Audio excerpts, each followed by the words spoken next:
Hello and welcome back to our study of Peninei Halacha, the teachings of Rav Yogev Cohen, Shlita. Here we are, Sof Shavua Erev Shabbos Kodesh Parshas Naso. Naso, the distinction of the single longest single parsha in the Torah, weighing in at 176 psukim, which may or may not be coincidentally the same number as the longest chapter in Tehillim, Kuf Yud Tes, and also the longest tractate, Maseches in Gemara, Bava Basra. So you find the connection and you let me know. We continue, but please continue to daven for Chayalei Tzva Gana Yisrael, or for Shlem L'chol Petzua Yisrael, safe return of our hostages.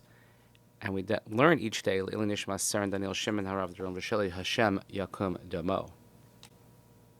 The next chapter, which is actually the final chapter in this section, which always works out when it's the end of a week, is Ketanim.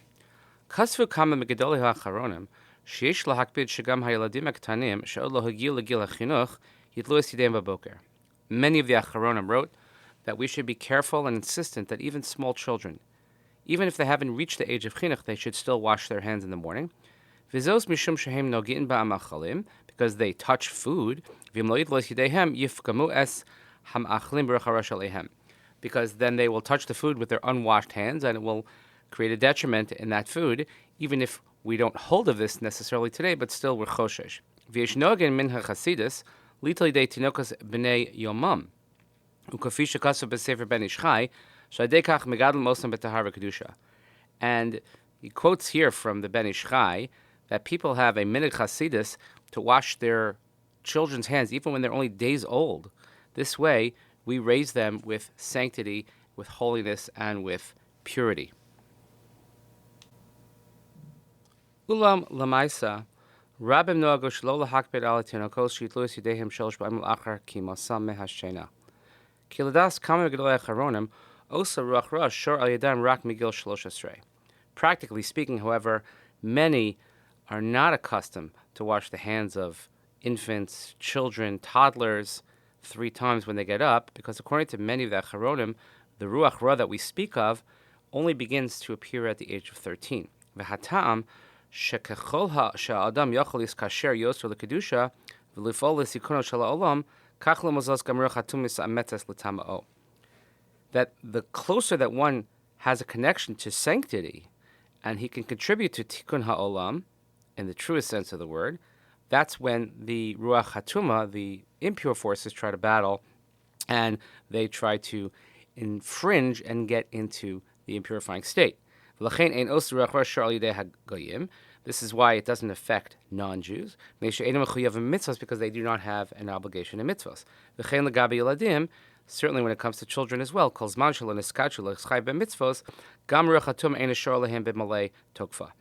it comes to children, as long as they're not completely sanctified or obligated in mitzvos, so too the impure forces and these impure spirits cannot really take hold in the fullest sense. But nevertheless, we have the mitzvah and obligation to educate our children.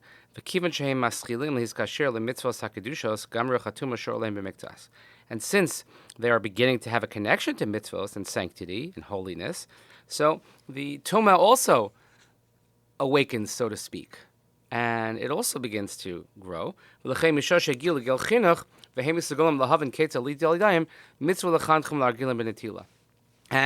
therefore, once they get to the age of chinuch and they understand how to wash their hands, so then it's a mitzvah to have them learn about and become accustomed to washing their hands every single day.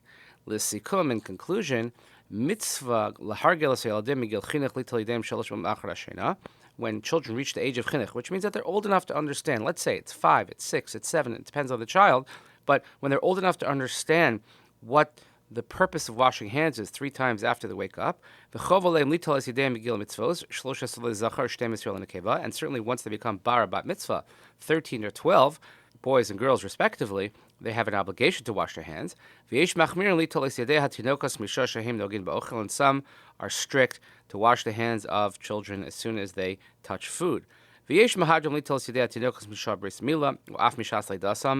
some are even careful to wash the hands of their children from the time of the bris or even from the time of birth, because